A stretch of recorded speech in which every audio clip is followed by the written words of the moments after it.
Search engine optimization. This is a massive, massive topic, and of course, I am not going to give you a comprehensive download of absolutely everything you need to know about SEO for lawyers in this particular episode. What I am going to do is to introduce you to the power of a little bit of understanding about search engine optimization, even if you're not executing the strategy yourself and are relying on consultants. My name is Chris Hargraves. I am one of those consultants, and you can find me at digitalmarketingforlawyers.com. This is Digital Marketing Mastery for Lawyers.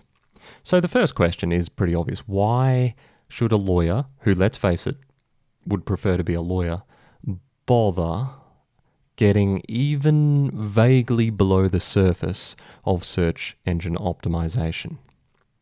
Fundamentally, the reason is this. If you don't have the foggiest idea what you're talking about, there's a decent chance you're going to get massively ripped off by some dodgy SEO agency who is rubbish at their job and who charges you a massive bunch of money.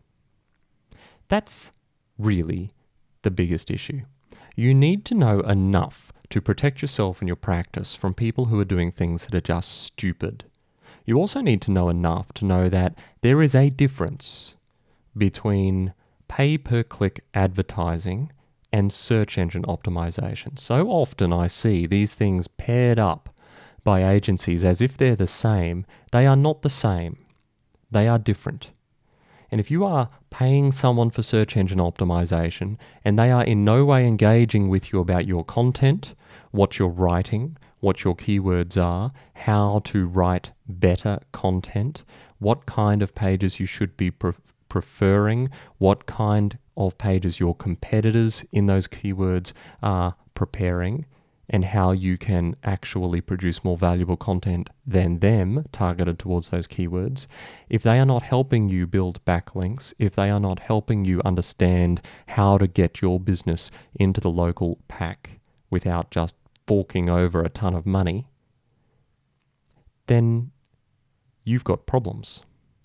So that's the biggest reason. You need to understand at the very least what's going on. The second reason is, of course, if you are running your own firm and doing a lot of this stuff yourself, a little bit of knowledge can put you leaps and bounds ahead of your competitors who are in similar situations. Sure, there is a difference between someone who's trying to DIY everything and doing the work and doing the marketing and doing the bookkeeping and doing everything else, which I appreciate some of you are, and that's hectic. But there's a difference between someone who's doing that and a firm that pays an agency $400,000 a year to produce content that is search engine optimized and get them backlinks all over the shop. There's a difference. So what can you achieve? You can achieve a great deal by understanding a little bit about search engine optimization. Understand the factors that are generally accepted to impact on-page SEO. That's the biggest one. Understand how to produce content. If you're producing content and SEO go hand in hand. So understand how the quality of your content and its interaction with itself actually affects your search engine optimization. Producing a daily blog does not in and of itself help your search engine efforts. A lot of people find this surprising because they've been convinced somewhere along the way that if you just blog over and over and over and over and over and over and over, eventually Google will give you a thumbs up and say, okay, you've put in the hard yards, we'll rank you 1 for something. That's helpful. That's not how it works.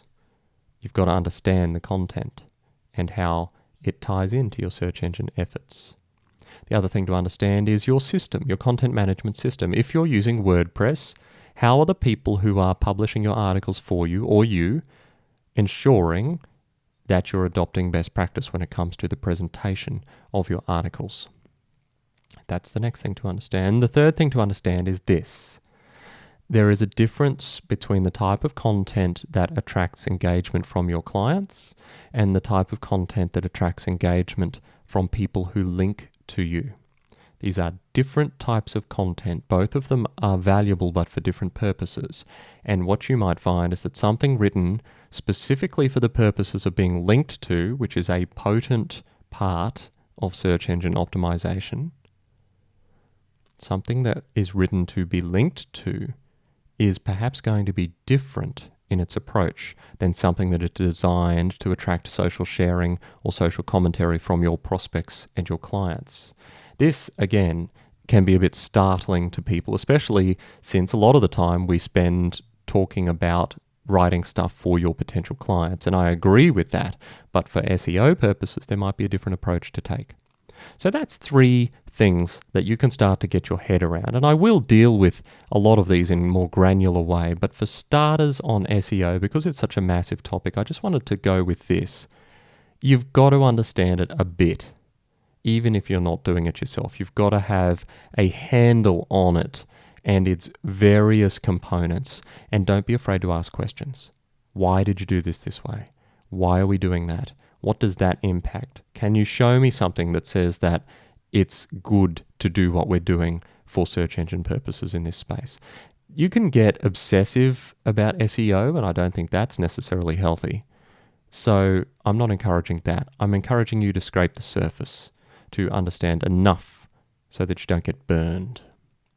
That is all I wanted to say for today, because I have hit my time limit yet again. Please hit all the usual buttons, and I will see you next time.